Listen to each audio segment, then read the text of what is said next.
Well, hello. Welcome to All of Today. We're back after missing a week due to, well, just life, I suppose. How are you boys today? Doing well. How about yourself? Not bad. How about you, Cheston?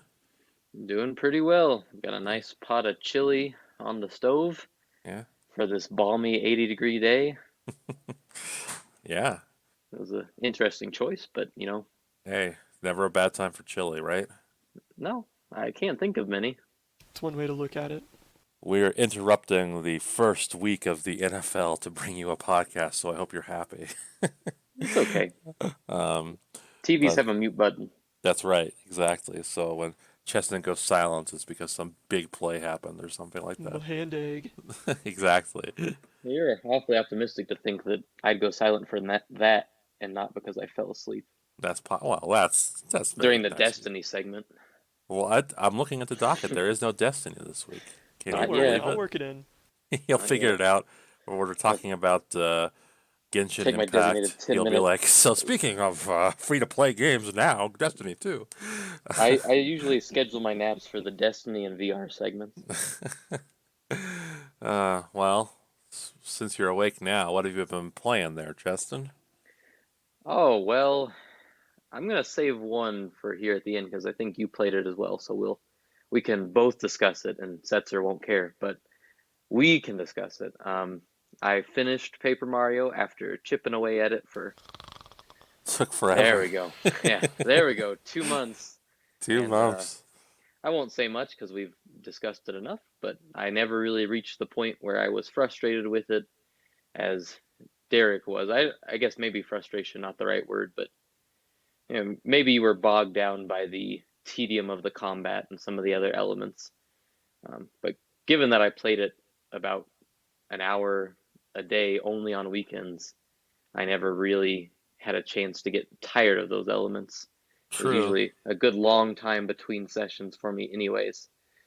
So I definitely enjoyed that. Pretty solid experience. I suppose beating it in a week for me probably hindered things a Yeah, little bit. I usually find that when I kind of rush through games blunt force, I don't enjoy them quite as much. But I Wasn't did enjoy rushing. this one.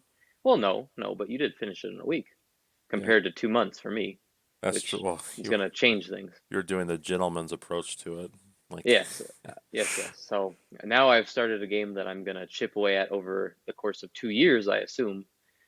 I started Dragon Quest XI about time. on the Switch, which I've owned for a while and just been waiting for the right time to pop in. And, there's never really a right time to pop in an 80-hour RPG, so I just went ahead and jumped into it the night that I finished Paper Mario, and I think that's a solid game. I've played it before. I played the demo a year ago, so I'm familiar, but it is nice to get back into it. I like that it is a very traditional role-playing game, but with a lot of enhancements for the modern era. It's just a delightful little package. Not much to say about it. Just kind of a cozy game to settle in with. All right. Well, Setzer owns it too. Maybe you can get into it as well, and you can compare notes. I think he'd like it. I think he. I think you like turn-based role-playing. Is that right, Setzer? It's hit or miss. It's hit or Okay. miss. I really prefer something like Persona 5 where, it's a little more combo focused as opposed to something like maybe Pokemon where it's much more like Hmm. whittling down a block of wood. You know what I mean? Okay. Well, maybe then this isn't for you. It's We'll not really see. I combo heavy, already but own it. I'm going to play it yeah, eventually. it's very snappy. I think that's really what, for me, turn-based gaming has become so unpopular, and a lot of studios don't do it. And it's a shame because you can see how like snappy it plays on modern hardware. Even the Switch. Like it's such a delightful, quick, fast-paced experience where it used to be so bogged down by the old hardware. Like I think of Final Fantasy 9 on the PlayStation 1, how long some of those battles could take. And in this game, you just get in and out so quick, and it's nice. It's nice to play something that's old-fashioned like that, but dressed up for a new generation. Well, I hope you like European dialects. I am playing with the Japanese voice, but I have the English text so I can get some of the fanciful You mean you're not British writing. you mean you're not playing with hiragana and katakana and stuff? Well, you can't on the American eShop version. Oh, what a shock. Oh, You you ha you have to play with the. Also, I think Dragon Quest uses furigana to make it way easier to read, which is oh, okay. nice, but I don't think you can do it unless you buy the Japanese copy. I think the English voice acting is just fine in Dragon Oh, it's Quest. fine. So I usually just read it, and I just put it on the language that I can't really comprehend totally. So that it's way your nice. wife can't hear the story and you can't be like secondhand embarrassed by anything. I haven't seen anything to get embarrassed by yet. There's nothing to right. This is a pretty non It's cringeworthy story. Yeah, So it's okay. pretty stock standard. Yeah. So I know you're saving one for later, so I'll move on to Setzer. What have you been up to? Well, I managed to sneak in a little bit of Alien Isolation, put in a few hours in that, and still really enjoying it. Still moving all along at a good pace, provided I have time to play the game at all, that is. But I think I'm coming up on the end, so I think, in the next week or so, I should be able to finish her off. Oh, how about that? Yeah. Finally, Okay. put that Alan where it deserves. Yeah. They keep you on your toes, we'll say that. Yeah, I also played Ultra Kill, new game from New Blood. The guys who did, they put out a Medieval and Dusk, two great games, two of my favorite games of this year, honestly. And it's kind of like Quake plus Devil May Cry. That's how it builds itself, and at first, I was really skeptical of that description, but after playing it, yeah, I can see it. I can dig it. So like, how does that work? Are you doing like character action stuff and then like shooting afterwards? No, so imagine you're playing Quake, Mm-hmm. but the quality of your play is feeding into like a combo, and then that is kind of feeding into like a letter grade, Oh, and interesting. then you also have like counterattacks, stuff like that, and you are kind of swapping between weapons a lot, which I guess is standard fare for Quake, but it kind of comes together in a it very much reminds me of combos in like a character action game. So it's going for that stylish action thing, but in a first-person shooter. Right? Yeah, yeah. A lot of fun. Definitely some points that frustrated me, but was able to move past them eventually. But are you able to get combos up pretty high or? Oh yeah, yeah. If you play your cards right and if you use your weapons correctly, I mean, you can hit some pretty massive combos. Interesting. Yeah. Yeah, that sounds pretty interesting, but I'm really bad at shooters, so I don't know if I could handle this. My thing might sell you on this one. They have what's called assists, and you can slow down the game speed, reduce the damage you take, stuff like that. So if you need a helping hand at certain points, you can just flip those switches. And I know how much you love switches. I do. They're great. All 240i of them. So since this is by the Medieval and Dusk folks, is this also like a retro-looking FPS? Yes, yeah, Okay. and quite good at it, I might add. Yeah, very beautiful game in its own way. Honestly, I like that aesthetic. It hasn't dethroned a Medieval as my favorite, but my favorite looking game, or favorite New Blood game in general. But it's a lot of fun. It's still early access, so I anticipate more content and some changes. But in the meantime, I think it's worth picking up. Okay, so was there any other games you were playing, or is that about it? Yeah, I actually picked up two other games on sale. Cloud Gardens. Mm-hmm. This is kind of like a puzzle-ish game. I think it calls itself like a meditation game, something like that. You have this almost post-apocalyptic diorama, and it's rendered very similarly to Mega Man Legends. So that's initially what got me interested in the game, is the graphics style. And the idea is you just plant plants in this little diorama, and they grow and wrap around it, wrap their vines and blooms and whatnot. So it's pretty fun. It's a small game. It's pretty relaxing. It's a visual treat if you're into that kind of graphical style. Which Mega Man Legends. I love the early PlayStation style, so there you Yeah, go. amen. On the total opposite end of the spectrum, I also copped Vermintide 2. Very lovingly rendered Ratman heads flying around as you slice them off with impunity. It's great fun. I have some friends who played that game a lot on release, but I wasn't really into it at the time. But for $7, Oh I yeah. definitely came out ahead on this deal. It's a lot of fun. Well, I'm glad to hear it. Sounds like you've had a pretty solid week then. Yeah, not as much as I'd like, but still having a lot of fun when I do have the opportunity to play. Yeah. A lot of stuff you can play in short bursts. So, well, for me, I beat Cold Steel some point last week or the week before. I don't even remember. Time kind of blends together in 2020, you know. But I was very immersed in the world. The world building really captured me, so I am going back and playing PSP games so I can get the full world view. so, so I'm playing Trails in the Sky SC currently, which is the second Trails in the Sky game. It's on Steam. It's really interesting. You see some plot elements that come to play later in Cold Steel. This is a very well thought out series, but I am not going to talk much about that because I know it's too much to get into for Is it anyone. anything like Kiseki? Yes, yes, thank you. That is the Japanese name for it. Oh, okay. I was just confused because you were calling it something else. Because the ones that I've not started yet, but are fan translated only, are called Zero no Kiseki and Ao no Kiseki. So, but I haven't got to those yet. So I'm using American titles till I get to the ones that aren't translated officially yet. Hmm. Okay. um, Well, but I mean, that's questionable, but all right. yeah, I know I should be consistent, but I'm not. I'm into those, but it's a lot to get into, and I cannot explain why those games are interesting on in this like couple minute segment. So I will just move on to what Cheston really wanted to talk about. Tony Hawk 1 and 2 HD. These are about as good a remaster as you can make. They have the exact look and feel that I remember of the old games, but like, modern. So as a kid, this is what I felt like I was playing, but I clearly wasn't. PlayStation graphics. They're just great. They're It's just fun. Like they capture the spirit of the original. There's not much like I can add on that. What did you think of it, Cheston?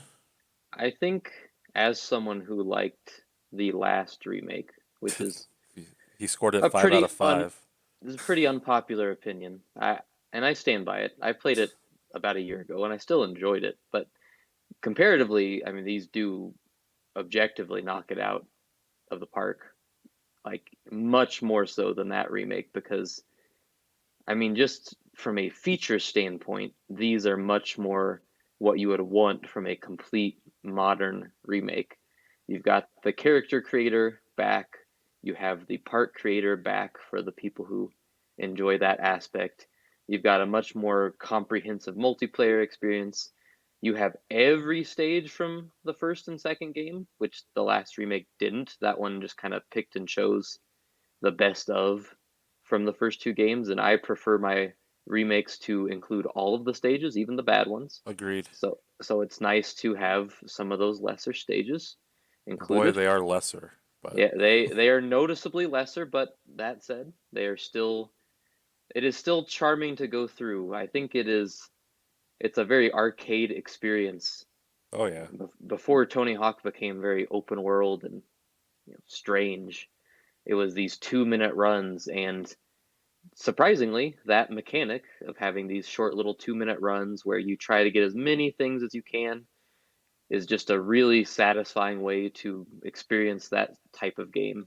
well yeah, it's from a different era where you didn't have like one main game you were playing. You would like switch between a bunch of stuff, and Yeah, Tony Hawk was perfect for short bursts like that. right. And those short bursts could turn pretty long though because you play one 2 minute run on a stage and you get so many goals, but maybe you want to collect all the stat points, or maybe you just want to try and get one of the last little goals. I don't know what it is, but every time I finish a run, I'm like, well, I guess I could squeeze in one more. And it's always hard for me to find a good place to stop, especially if I have anything left over in a stage.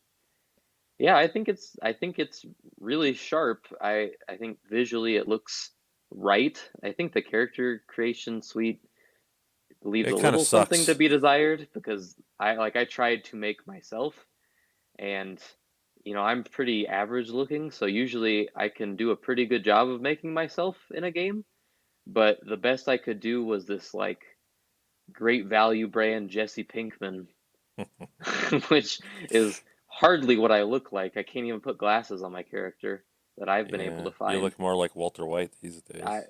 well, yeah, and well, yes. That was very difficult because I don't have much hair anymore, but I have a little bit of hair, but there's no in between. You can't have like Buzz. You are either all the way full skin bald or you are, full head of hair. So I tried to put a hat on, but it didn't really make things any better.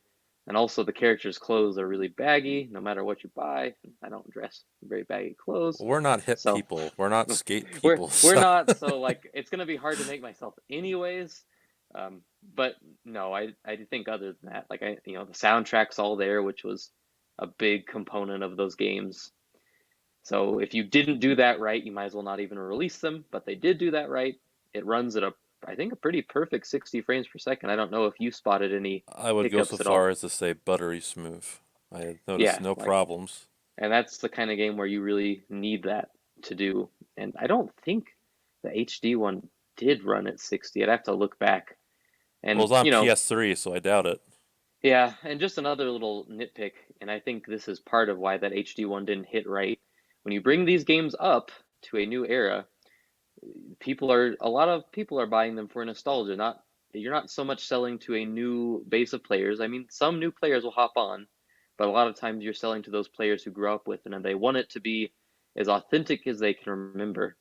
I'm pretty sure the HD game, and this is so nitpicky, I'm pretty sure in the HD remake they changed it from finding a secret tape in each stage to finding a secret DVD. A boo. So I was so I was very relieved to see that you're finding secret VHS tapes in No, these I games agree. again. I was like, oh, thank goodness. Like, oh, Yeah, it should not be a DVD. These games were made in a very different era. I would like it to reflect that. I agree. That said, they do make some changes. They have the revert and They do. the manual tricks that you can kind of do on the ground. On one hand, they Well, make those were get in two.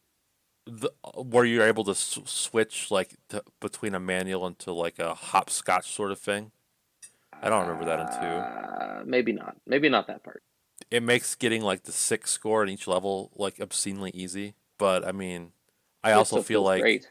I also feel like the fact that I have so much experience that I was able to come back in and like immediately remember how to play Tony Hawk probably speaks to the quality of the game. Like I feel like Yeah. didn't miss a beat after like a decade. It's probably the last time I played a Tony Hawk game. Yeah, I So agree. I think it speaks to how intuitive that design was. Like that design was excellent for its time, and even though I played HD a little bit last year, but I mean I really played it 10 years ago or so whenever it came out. And then before that it was probably another 10 years between games.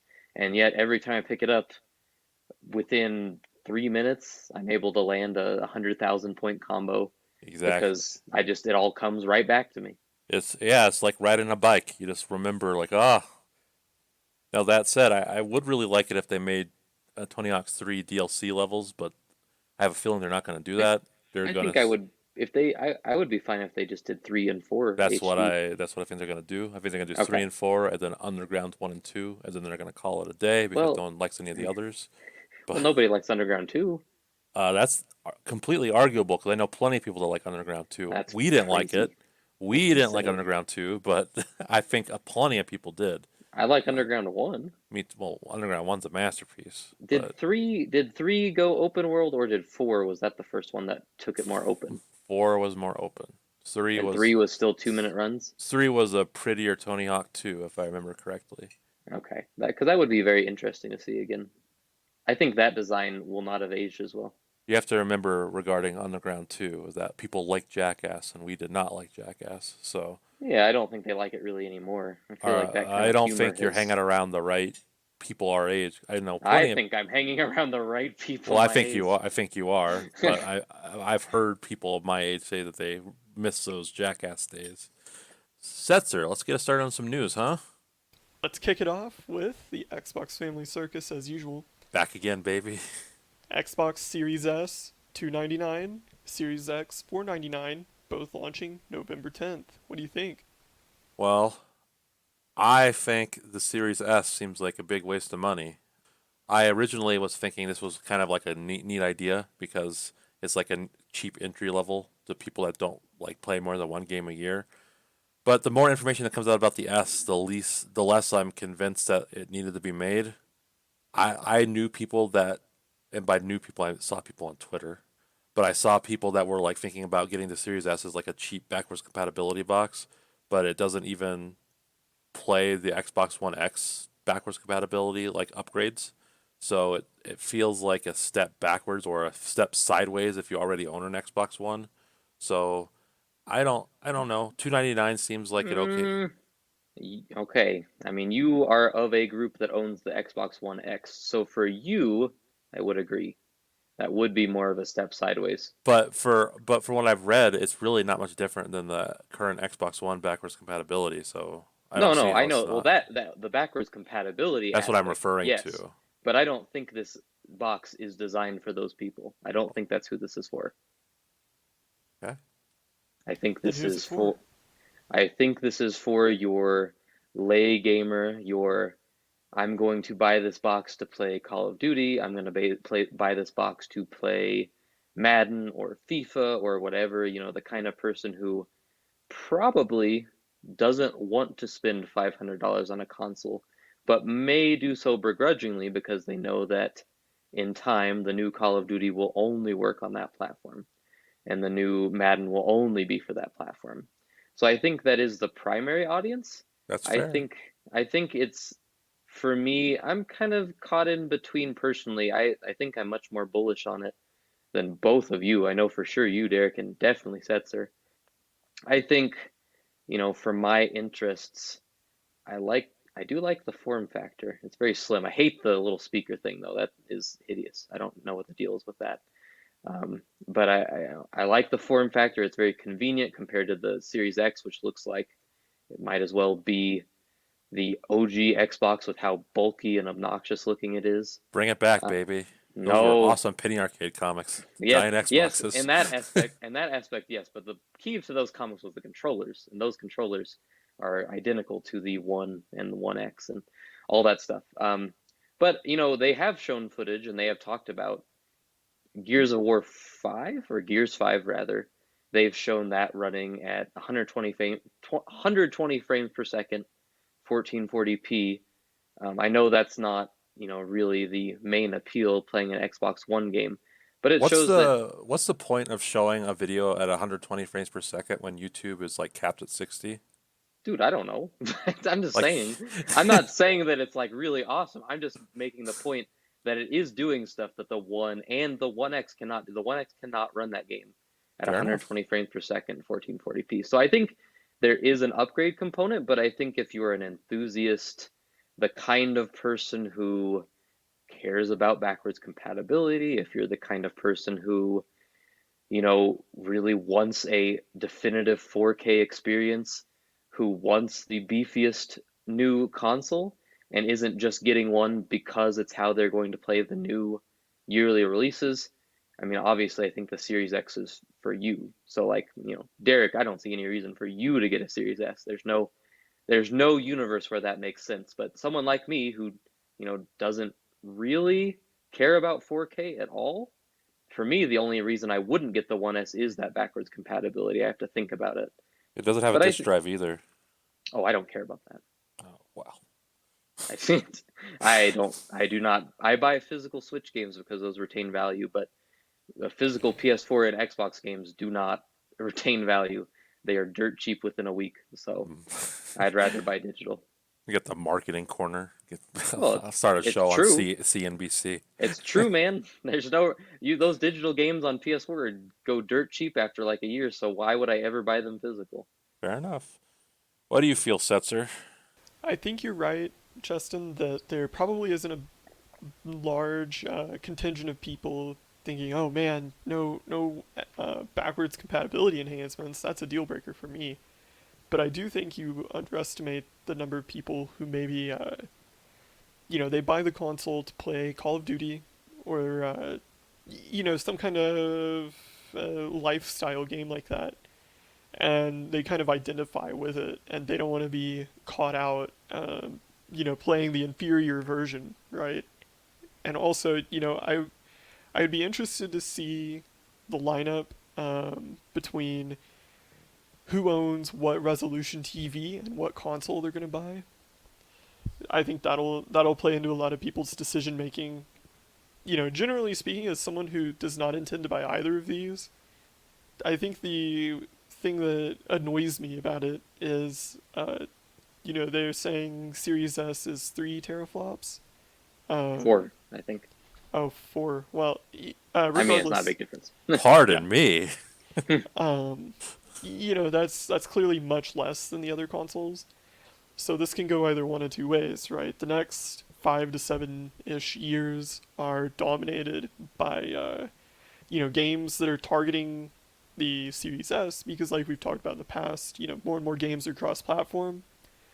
Or the Series S gets left in the dust, and those people are out $300. Know what I mean? Well, I do think there'll eventually be games that are exclusive to the beefier model. You'll never see like a Call of Duty or a Madden do that, but you might see like a CD Projekt Red or something go for that route. I don't see a developer like that being like, I'm not gonna be held back by this weak ass piece of hardware. So, but I guess we'll see. I think it's hard to say. It's all very speculative right now, and I think one of you mentioned the difference between Setzer mentioned, how players will identify, even if they're a Madden or FIFA or Call of Duty player, they'll identify with their platform and they don't want to be caught playing the inferior version. I think it'll be, it's going to remain to be seen for games like that. Obviously, there are games where it is going to be very clear of the disparity, but you have to wonder for those games, is it going to be a huge disparity? I mean, there's a big difference in RAM, there's a big difference in teraflops and all that. But if it ends up being for, like, I think for Madden and FIFA especially, I think at the end of the day, that's going to be a difference in resolution. And then it becomes a question of how many people can actually tell the difference between true, authentic 4K and just imitation 4K, like 1440p or upresed or what. I'm not a technical guy, so, but how many people can actually tell that difference? And I think that will be interesting to see because I personally have played games in mock 4K. I've had a PlayStation 4 Pro. I have not had an Xbox One X, so I haven't had native 4K experiences. There's But I will not tell many of you, them. I cannot at all tell any difference between video games that are in 1080p and video games that are running at 1440p. I cannot tell the difference.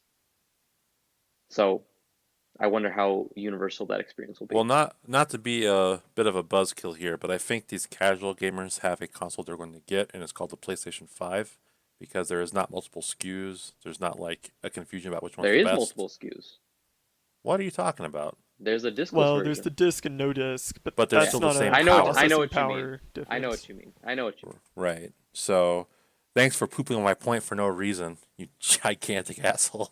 Well, I don't think I mean, we can get into the confusion. I think the confusion element is overestimated as well. People that play those games go to whatever the most popular console is, and at this point, there's no reason to suggest it will not be the PlayStation 5. So Yeah, I feel like they're well, going to just get we shall PlayStation see. 5s. I think this announcement, I think before this past week, I certainly would have agreed because Microsoft had just had blunder after blunder after blunder over the summer, constantly pushing things back, delaying Halo Infinite, not having any launch games. But then this week when that leaked, and you thought, oh man, here we go, this leaked on them, and it's just going to continue to ruin things. I think they did a pretty good job spinning that in a way where by the end of the week you had a lot more positive discourse around the Xbox. And I think that a lot of people have responded well to their pricing tiers and have responded well to, I've heard a lot of buzz about all access and getting the itemized monthly payment, which ends up actually being a savings if you are going to buy these systems and also Game Pass, which I mean, let's be honest, if you're buying an Xbox and you don't have Game Pass, what are you doing? Well, I wanted to bring that up actually. How do you guys feel about this making this console like getting one like a cell phone almost, where you're paying like $35 a month for access, like you're leasing it essentially? Well, how do you guys feel about this? Scam. Okay, why? So let me put it this way. We'll pick a point in time, we'll say 40 years ago, okay? What were households paying for monthly? Bills like electricity, right? That's the same. And maybe they paid for like a cable bill, in the 80s.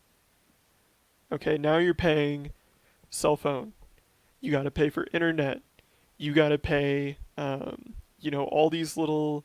You got to have Netflix, Hulu, Amazon Prime, Access or whatever. Disney Plus. Microsoft. They offer Office 365. That's a monthly payment. Adobe Creative Cloud. That's a monthly payment. So maybe you have to use those desktop applications, right? Mm-hmm. Then you have all these video game services trying to go into monthly payments, monthly payment, monthly payment. The thing about it is, you may perceive that as a good value in the moment, but I guarantee you these companies have run the numbers. They have the highest paid accountants in the world, and they are squeezing blood from your stones, man. I guarantee it. That I being mean, said, I would agree with I you. personally don't really play games in that way. I would rather, like, there may be weeks at a time where I don't play video games, or I only play a couple hours of one game that I really want to play. So for me, putting that kind of like value on the monetary value on the time spent playing a video game, just it ruins my experience playing the game. The difference between this and say like a cell phone or like a streaming service thing is like you have the option to buy an Xbox straight up full price if you choose to. I feel like this is just an entry point for people that kind of want one but don't want to spend like $500 up front. So I think it is nice to have options. I wish that they had an option where you didn't need to get Game Pass because Game Pass goes on sale like all the time. So it would be nice for people like me that want to like get the total best value, but I think having an option is nice as long as they allow you to get the full purchase point up front.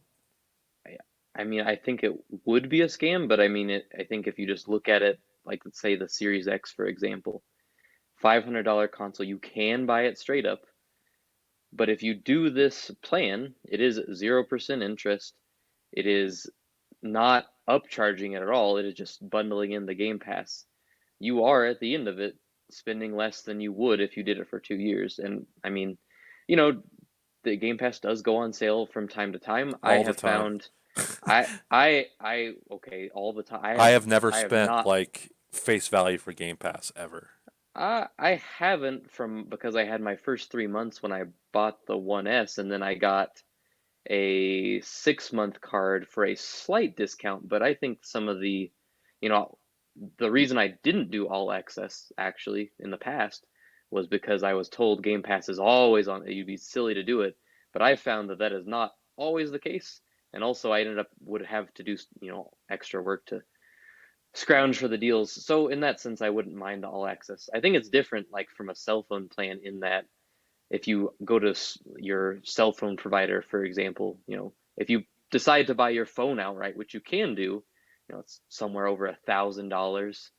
And then when you do the monthly plan, I think in the long run that ends up being more expensive to do it month by month. It You're does. just you're just not making the $1,000 thing. This does end up running cheaper. I don't know that I'm gonna do it because I don't know that I do want to spend 25 or 35 depending on the SKU I go with, every month for 2 years because I don't have a lot of those subscriptions and I try to keep it that way.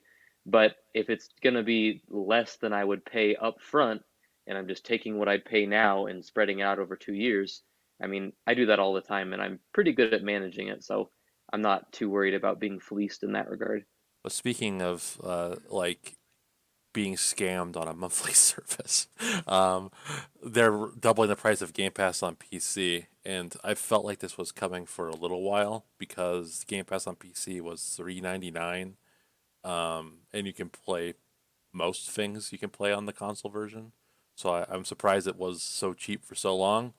I feel like the people that were subscribed solely to the PC one are not interested at all in console games, so they're not going to be interested in spending that extra money. But maybe I'm being negative. Yeah. I don't even know what PC Game Pass looks like these days. I remember at first it seemed like it was a lot more stripped down than the console alternative. It's got fair amounts. You can play Flight Sim on there, which is all you need it for, That's true. really. No. It always seemed like to me like you would only really have that if you already had an Xbox anyways, because then you could just get the bundle deal that's $15 for online access and the Game Pass and all that, and then you just get the PC thrown in. I can't imagine having a PC only and getting that service. Well, I'm just thinking of people like Setzer who like probably wouldn't buy it anyway. Oh no, yeah. But if you're looking at like, I would say like a cheap entry point is going to get some people that may not have any interest in it. While whereas a 9.99 is not, because they're like, well, I could just get like Disney Plus or something with this money. I don't need to play these games I'm never going to play. Oh, thanks for reminding me I need to cancel my Disney Plus. You're welcome. Based. Good call. Not giving the mouse any more money. No, I just don't Kill don't that ever rat, watch. boy. I just don't ever watch it. He's making I a only firm use it. stance about Mulan. Oh, I wish.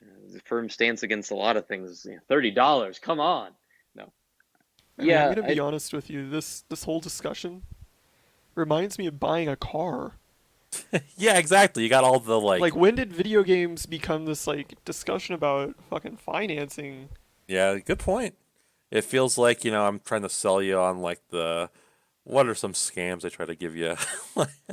Like some Window sort of weird treatment? paint. Yeah. Yeah, it is kind of like that. It's kind of depressing in a way. Well, in Nintendo news, they are boosting Switch production yet again, a further 20% according to Bloomberg, liars. and they're asking devs to seriously consider to mull it over 4K Fellas, we For want you them. to ponder the 4K. According to Bloomberg, this is indicative of the long-awaited Switch HD coming 2021. I don't know, man. You're the Nindoodlers, you tell me. I don't. This makes no sense. Well, yeah, it makes no sense for me that can boost production of the current Switch if you're making a new one. I feel like They'll plenty probably of. still sell the vanilla Switch. Well, They still sell definitely. the old PS4, right? Oh yeah, they'll definitely still sell the old Switch. I'm just saying, like, I feel like the shortage of Switch is over, so there's no need to boost production again. And I don't think quarantine is, going to last forever. So, so We're I gonna hope look not. back on that. Yeah, I know. We're gonna take that little soundbite and play it in 2024 when I haven't left my house in 2 straight years. I'm not surprised. I know that they did really well with like Animal Crossing early in the year, but I don't see the need to up production right now. I have not seen one in stores in a while. Oh well, then I'm wrong. Yeah. Yeah, me I neither. I have seen some things that had a shortage, like Ring Fit Adventure. They said they were going to up production on that, and that seems to be true because I now see that in stores. And I see 2DSs, but I do not see Switches. I do not see Switch Lights. Those things are scarce. We missed this last week because we didn't record, but they announced the Mario's 3D collection, and I expected it would be, yeah, well, whatever, bro. These are like three all-time classics. We got to deal with it. I told you it was real. You Um, didn't believe me, but I told you. but I expected a limited physical release because it's just what Nintendo would do. Like, I feel like when they released Mario All Stars on the Wii, it was limited, and same with like the Kirby Anniversary Collection. Like that's just what they do. But making a limited digital release is really bad. Weird. I don't like It it. is. Yeah, it's rotten. I think the smoke on the street, well, the blind speculation, is that the reason they are doing it in the long run is so that they can resell these games individually for like, let's say 30 each. Well, probably, and they don't want you. They've shown that they don't want you owning their classic library anymore. They want you to subscribe to their service so you can get access to it. Yeah, So, yeah, and so then 64 would be the problem. So right. I, So I they I want think you. they'll be available somehow, but yeah, this is weird and lame. 64 will be your switch to your 4K switch, whatever the hell you want to call it. That'll be your like NSO thing for it. Yeah. You can play your Mario 64 in 4:3, whatever thing they don't want to upgrade your resolution for.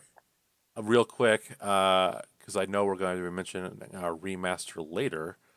Cheston, you've said that you do not mind that Mario is not being really touched. How do you? Why? Uh, What can you talk about that a well, little bit? let's clarify. Mario 64 is not really being touched. Sunshine it is expanding to 16 by 9.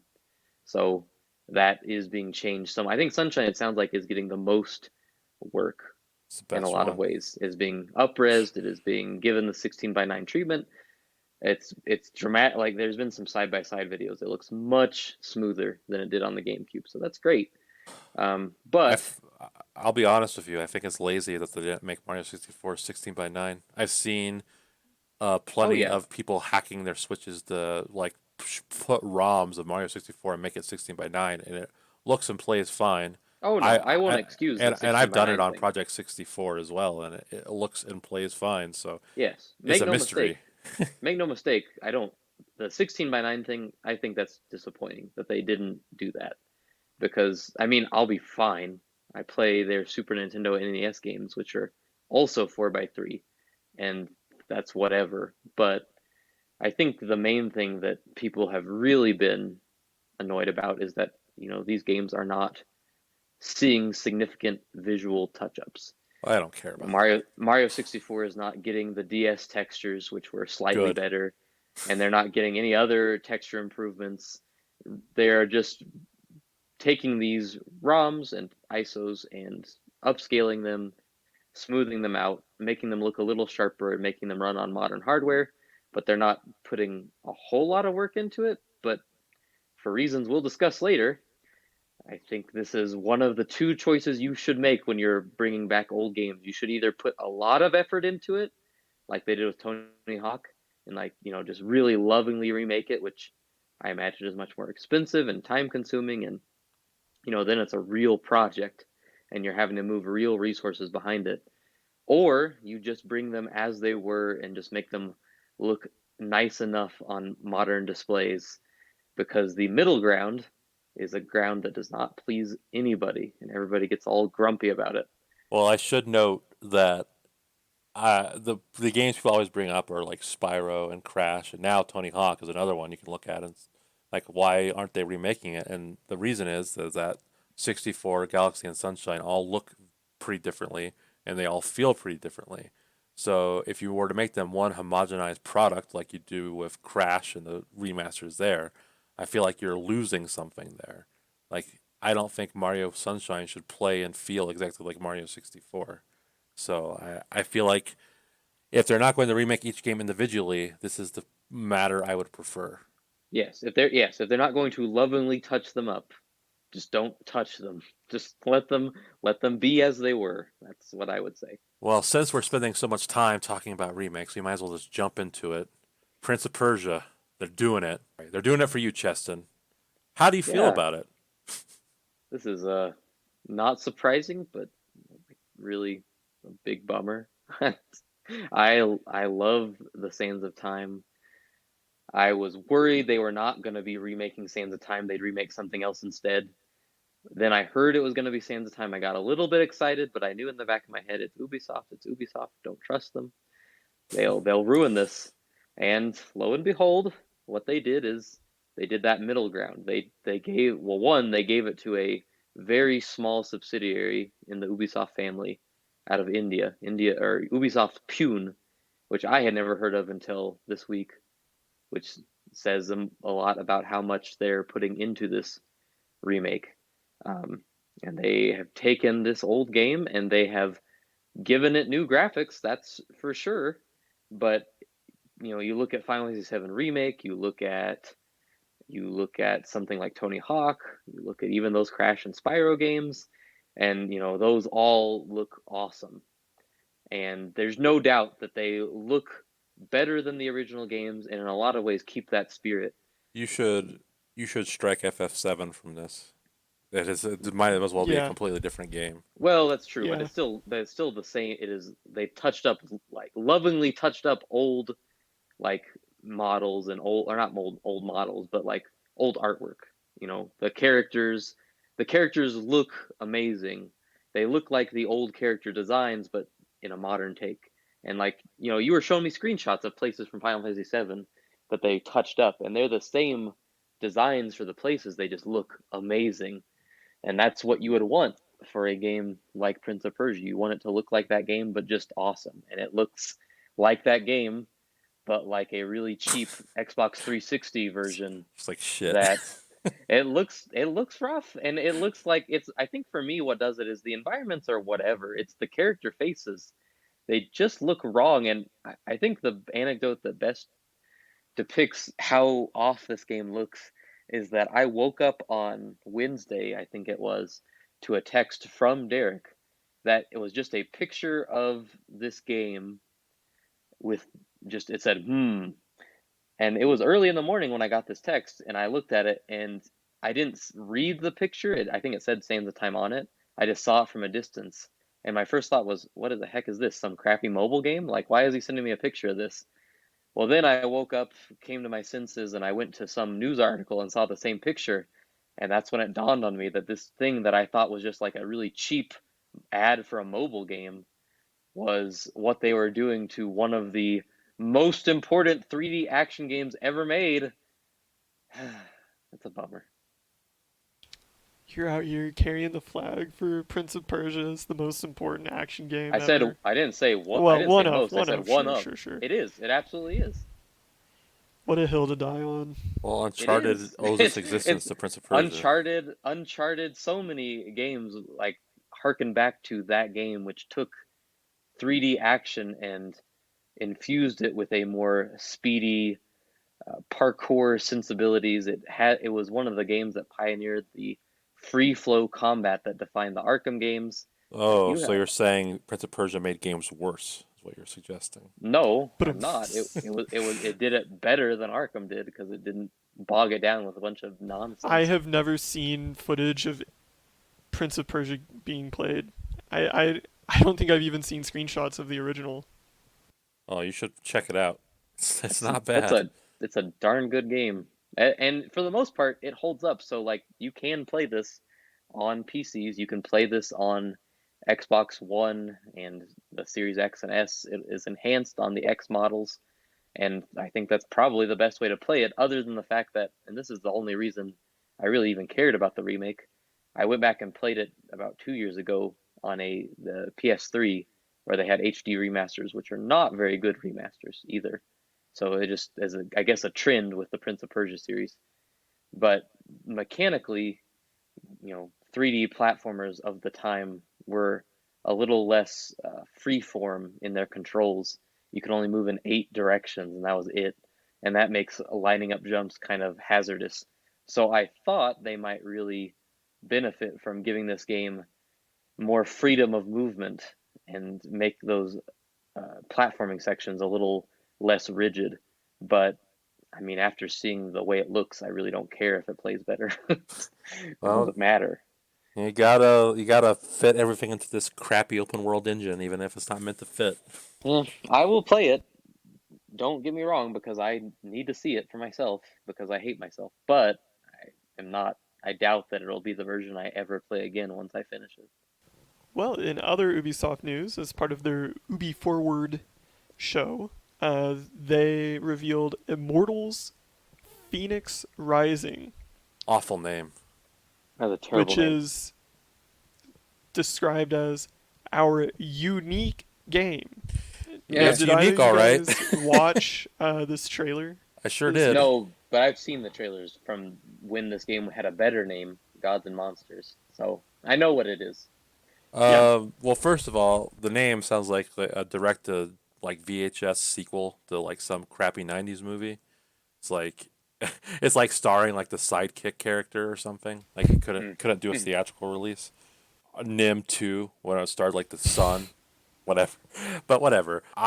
When you see this game, it's impossible to look at it and not think Breath of the Wild. It looks exactly like Breath of Yeah. the Wild.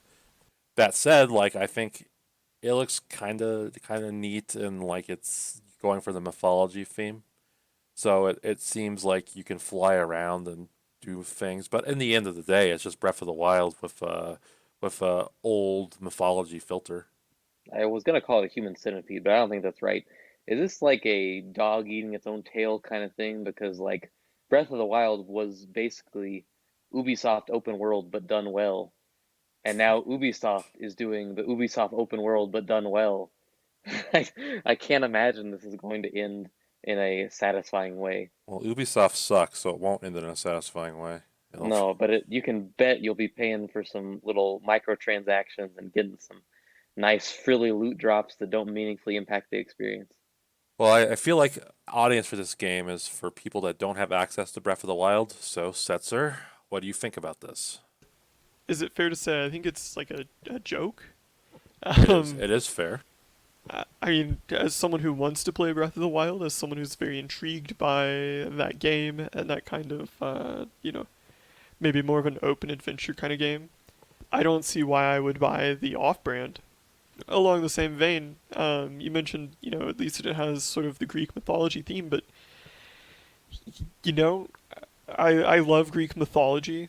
I'm not really interested in maybe like a Marvel Comics, Disney, Greek mythology game. That just it doesn't really appeal to me. I watched their gameplay trailer and their gameplay walkthrough, and I thought, you know what?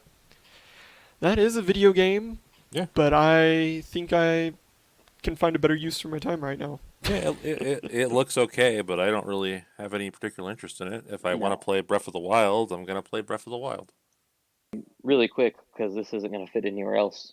Derek, I know Yeah, you're the number one fan in the world of Hyrule Warriors, yeah. and Breath of the Wild is getting a prequel in the form of a Hyrule Warriors sequel. Hell So yeah, how bitch! how stoked are you? I'm very stoked. I love I Hyrule Warriors. I I was hit. actually got so excited that I decided to play Fire Emblem Warriors as a kind of like, well, I don't want to get myself burned out on the Hyrule Warriors before the new one comes out. So I'm just thrilled that they're doing this and they're making it a prequel. Like they're making it seem like it matters. I think this will be the first. I had this realization when I saw the trailer, which looks very good. I thought, oh my gosh, I'm gonna actually buy a Muso. Yeah, join the dark side. They're a lot Oh, of fun. It's the perfect game. Like you've had a hard day, you don't want to think about anything. Just turn on your like mind-numbingly repetitive Muso and have fun. It's and I should say the Breath of the Wild prequel aspect is that's a really, I don't know, to me that seems like a really smart way to have a Zelda release without having to release the real Breath of the Wild because knowing what happens before Breath of the Wild, it's kind of the perfect setting for a Muso type game. it is So because you can have that Muso gameplay with a story that matches it, and it totally fits. it's gonna Yeah, be canonical. And I can't wait to play as those champions. Like they look awesome. Yeah, so I am thrilled. when my wife inevitably gets the Switch, I would be way, way, way more likely to buy this than Phoenix Immortals or whatever. Yes, Well, good. I will never buy anything that with a name like that. That is a preposterous name. Hey, Nightmare Creatures was pretty sweet on the Wii. Deadly creatures, Derek. Whatever. Deadly creatures. Either way. But yeah, I'm glad you brought up Age of Calamity because I'm actually very excited about that. I So made your day. I didn't know you hadn't heard of it when I texted you about it. yeah, it did make my day And you because said, I it made my day. I'm so excited. I was like, oh He wow. clicked his heels. I I did. Because Derek played like 200 hours of Hyrule Warriors, so I knew like he surely should know about this. Yep. So I am intrigued to see what they do with it. I think it is the perfect setting and it is just a good idea all around. It'll be a shame if they decide to release Persona 5 Strikers in the same calendar year. So let's hope they put off till 2021. But we'll see. Well, speaking of games that maybe owe a little something to Breath of the Wild, Genshin Impact shows up in the news again. I watched a really interesting gameplay preview of the PC version by YouTube user JRPG, JAYRPG. And I was following along, I was thinking, yeah, I mean, I could maybe get into this. I could take this for a spin. And then he starts talking about gotcha elements. Like, gotcha games on mobile. I'm thinking, wait, where'd that come from? And then, I, of course, if I were to play this game, I'd be playing it on PC, right? Right. It's not coming to Steam. It's their proprietary Chinese launcher, from what I can tell. And that immediately took me out because Yeah. I was watching this and I was like, well, the art style looks kind of cool. It looks like a weeb Breath of the Wild. I'm kind of down for this, I'm a weeb. I can get behind it.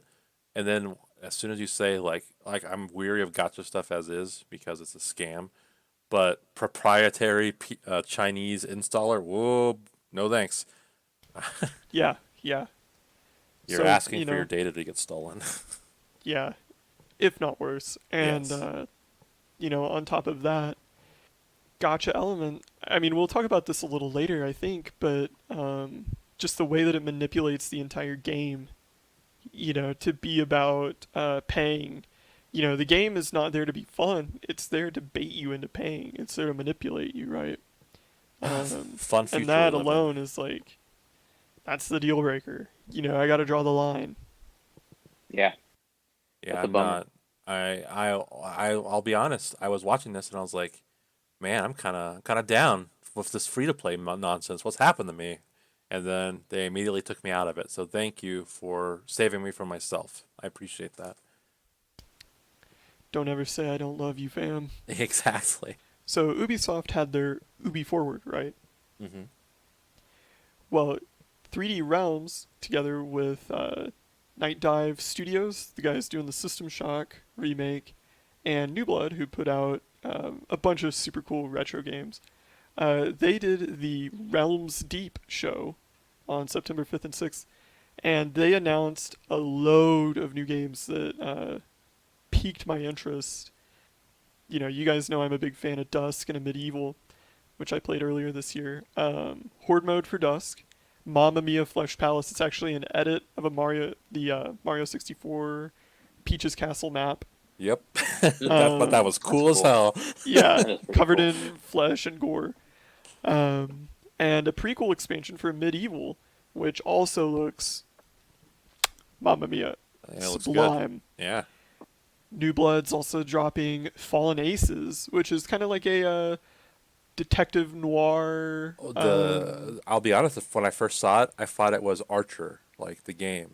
Like that's the exact art style they're Visually, going for. Yes. yeah. The characters very much look like that show. Exactly. They look almost like they're ripped from it. It's very impressive Yeah. looking. Yeah, and I mean, it just looks like a ton of fun. And Graven, which is a maybe more direct successor to Hexen than Medieval is. That was the funny thing about Graven is that I watched it after the Medieval trailer, which its website is I can't believe it's not Hexen.com, and then immediately after a spiritual successor to Hexen. Yeah, yeah. And it looks great. I mean, visually, I'm just blown away by how beautiful this game's style is. If I were to make a game, I would want it to look like Graven. And Oh, they dropped the immersive sim buzz phrase that activated my neurons as soon as I heard it. So I'm gonna have to keep an eye on that one. Ion Fury is getting an expansion. I haven't played that, but I really, really want to. The next time it goes on sale. well, it It's should go on sale this fall. So yeah. Well, hey, 3D Realms, if you're listening, put Ion Fury base game on a Steam sale ASAP, and I'll buy it. Then I'll complain about it on this podcast. Um, and Sin Reloaded, a remake of a classic game. yes, I thought this was interesting because I think in like 2005 or six they've made Sin episodes. They made exactly one episode before they ditched it. So those episodic game formats really hit home. So I'm glad to Yeah. see Sin come back, but for real this time. But yeah, I was really struck by the comparison between the original game and the remaster in this one because it really is. It looks quite a bit better. Yeah, it's like night and day, but without losing the stylistic charm from that era. You know what I Right. mean? It's the total opposite of the Halo CE remaster, where it was Yes. like soulless Halo versus soul Halo. This Yeah. is like, Yeah. this is what I wanted out of that. Yeah. I mean, it looks like the same art design, the same artistic principles, but a little more But technical prettier. power for Yeah. lighting and shadows and that sort of thing. That's what I would want. So So I'm yeah. down. All around, really impressed. The boomer shooter renaissance continues unabated. And I have never played System Shock before. I've wanted to play System Shock 2, but the computer I tried to pirate it on way back in the day didn't really play friendly with it. So, but what I saw looked really intriguing. So, whatever they're going for, they nailed it for me, a outsider. So, Yeah, yeah, they previewed their cyberspace gameplay, which looks a lot less like a visual nightmare than the original I System imagine. Shock's cyberspace. But it looks, it kind of reminded me of Rez a little bit, just this like very 90s, 2000s conception of cyberspace. Exactly. That's why it hit it for me. I'm like, man, it's like I'm on PS2. Get that trance vibrator. Yeah, Play, yeah, play some Res, baby. I was very impressed. There's never been a better time to be in the old shooters, I'd say. yeah, yeah. Um, and like I said in a past episode, pick up a medieval, my man. Pick it up and play it. Oh, I have it. I've got both of Medieval and Dusk. Got it in the Fire Steam that up. sale, so I plan on it someday once I get out of my JRPG like dungeon I'm in. So 2023, look out. You That's the live year. in the you live in that JRPG I was dungeon about to though. say, I don't think I've ever known you to leave the JRPG dungeon, I know, but I'm in the middle willing of or a otherwise. series. You got True. me. You got me down in the JRPG dungeon now. It's a good You place, monster. man. Yeah, Good it's place. pretty great. It's pretty cozy. So Cyberpunk had a bit of a kerfuffle this week too, by the way. We talked a little bit about gotcha elements in Genshin Impact. Our elephant demographic, which, judging by the analytics, I know at least two of you are in fact elephants. You may remember last year, Cyberpunk tweeted they will have no microtransactions.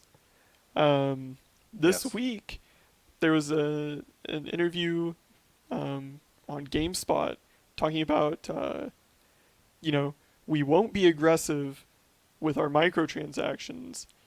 We treat them fairly and we're friendly, so of course we won't be aggressive, but you can expect great things to be bought. The Oh goal is boy. to design monetization in a way that makes people happy to spend money. I'm not trying to be cynical or hide something. It's about creating a feeling of value. That's from CD Projekt Red's president and CEO Adam Kaczynski. So of course, people lost their minds that they were going back on the promise of no microtransactions.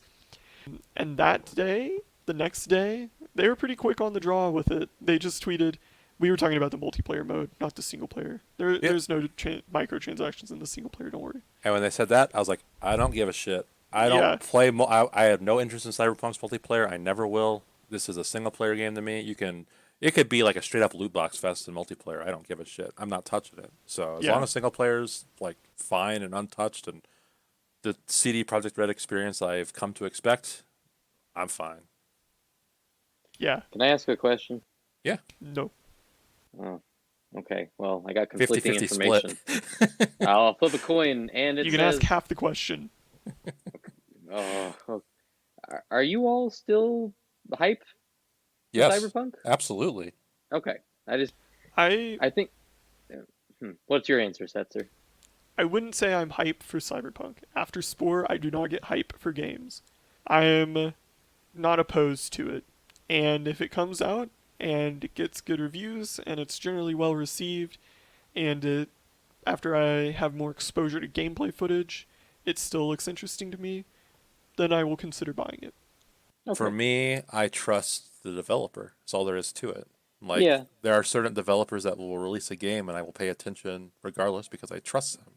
I So, feel like the protracted development this year, with it being delayed twice, has I really feel those dulled some of delays. that I momentum. think those delays have less to do with the quality of the product and Oh more to no, do with no, no, I don't consoles coming I out. don't disagree, but I feel like there was some real energy coming into the year, and then over the course of the year, it started to become a lot dulled out. But maybe that's just because, I don't know. I it's feel like it's the it's biggest release left in the calendar year.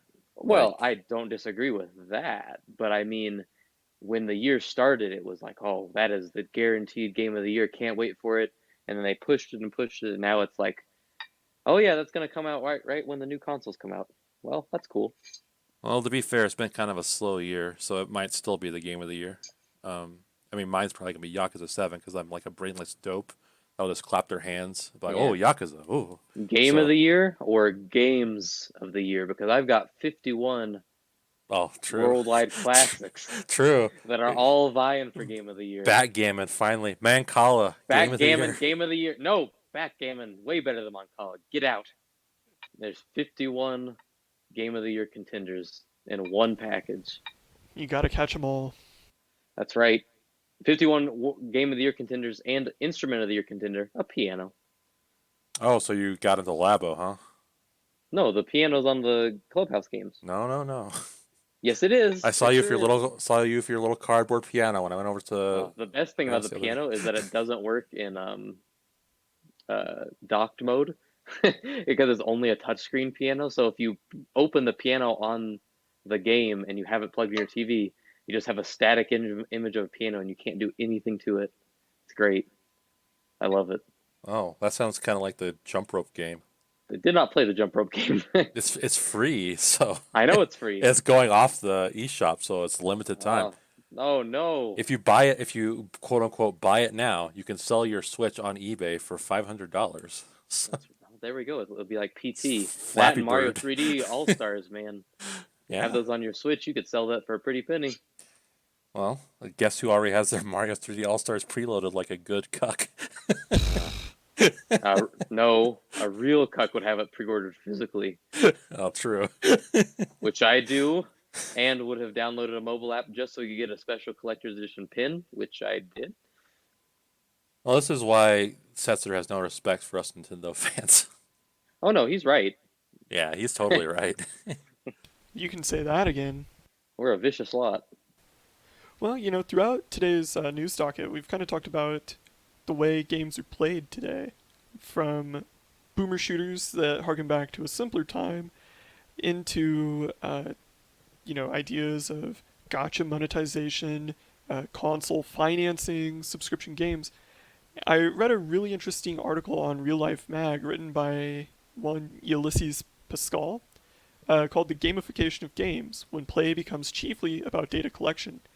That really played into a lot of these ideas that we've been discussing pretty much since before this podcast even began, honestly, and I think that have become a really hot topic in not just video games, but in technology and finance, everyday conversation even, just due to the way they've started to impact people's everyday lives.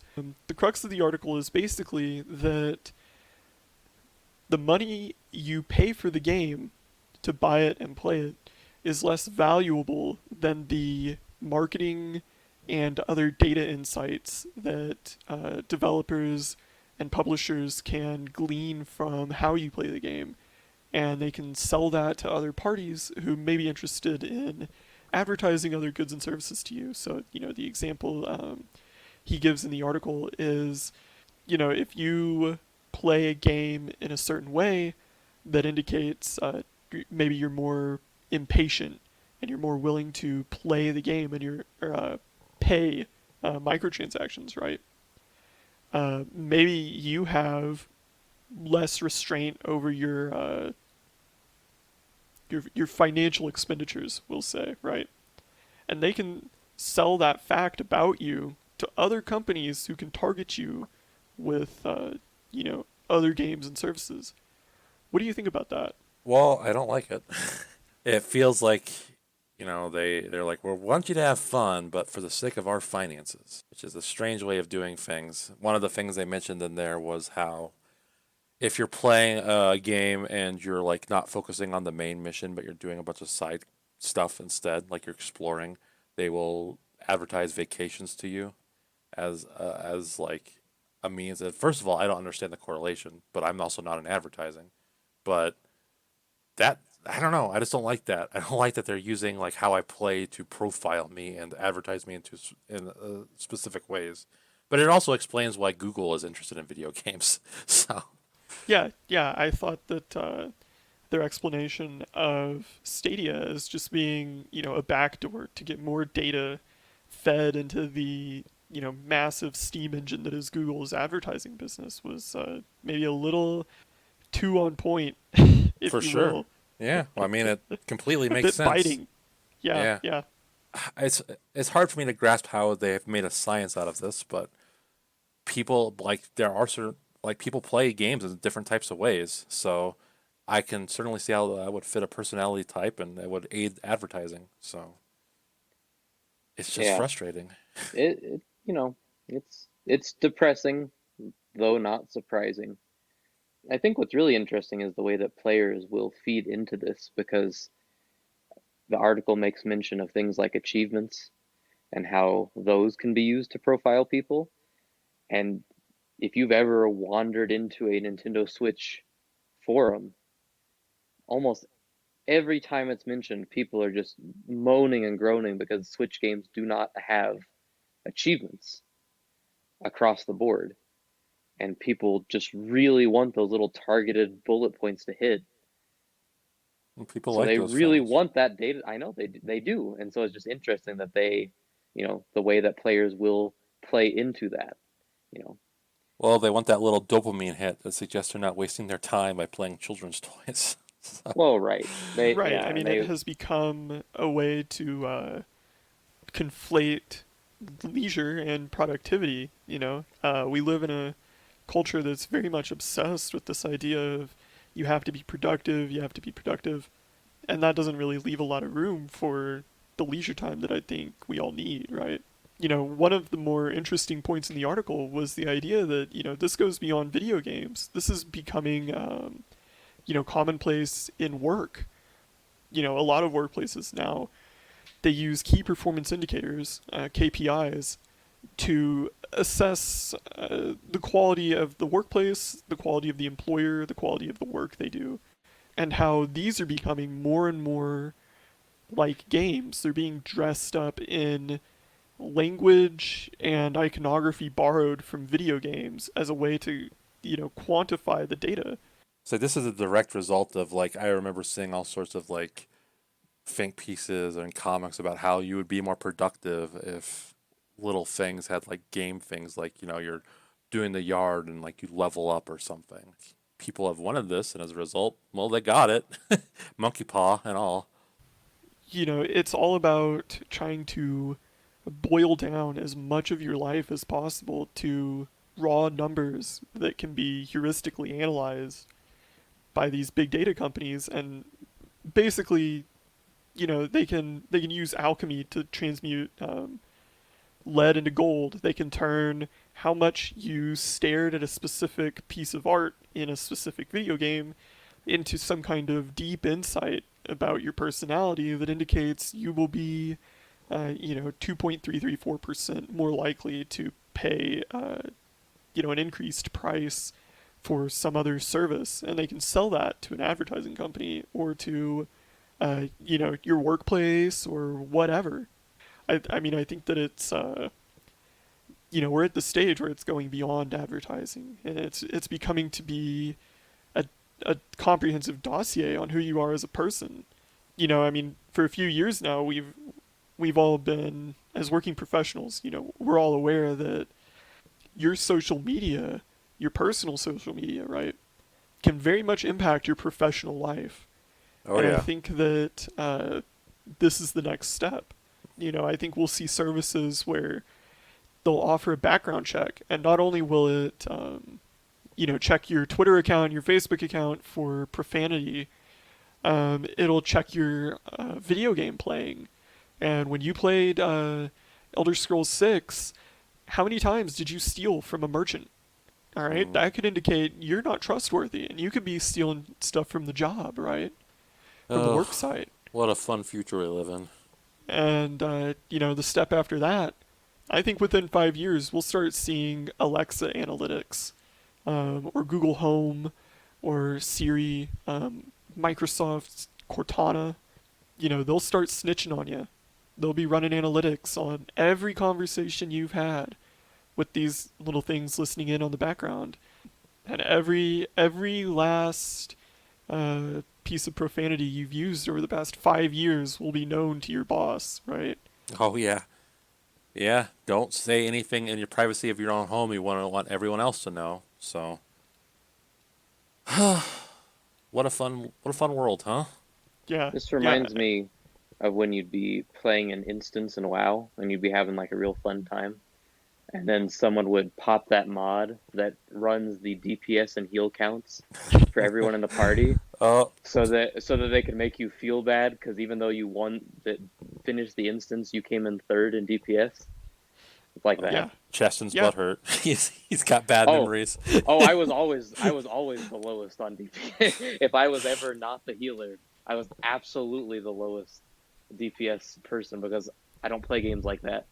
So Yeah. it would always be a way for me to go like, oh, all right, well, I So guess I'm now bad at this Google game. will take your WoW information and be like, "Well, this person isn't much of a team player. They got last in this dungeon. That's And we can sell that to their to that job they applied to that's doing the It, background check.